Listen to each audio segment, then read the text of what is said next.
Russia, as well as Iran, actually, that we just went that package, but Russia namely saying that these strikes violate international law. We heard from President Trump saying that they were in the name of U.S. national security interests. So were they legal? Okay, well, I have to start answering that question by first saying that you look at the atrocities Bashar Assad has allegedly committed, the mounting evidence that sarin gas was involved in these chemical attacks. No one will deny that these were horrific, gruesome attacks. The whole world community has been horrified by them.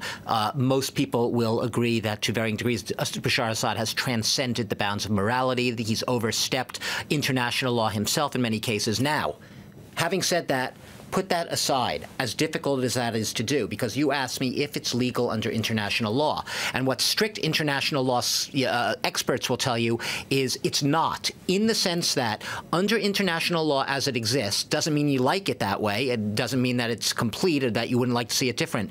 There are only two things that would justify a state using force against another, and that is either in self-defense or after receiving authorization from the UN Security Council. Now you see where the problems arise, because you have a stalemate. You've had one for the past 6 years of this conflict in the UN Security Council.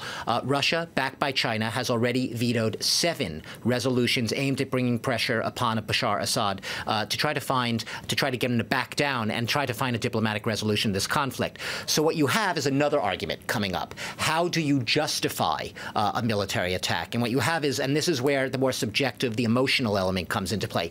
Even if a scholar, an international lawyer will tell you, well, it's not legal under international law, the phrase you'll hear is, well, okay, it may be illegal, but it's legitimate. And that's where the element of morality comes into play. You'll have some people invoking the phrases, but what about the responsibility to protect? What about humanitarian intervention? Aren't those clauses of international law?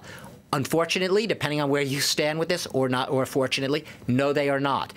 That you could say that it's totally justified. You might emotionally feel it's justified. Your outrage certainly says, well, there must be some provision in international law to make this illegal intervention. But you have to actually, if you're going to strictly abide by international law, you have to find some other way of justifying it.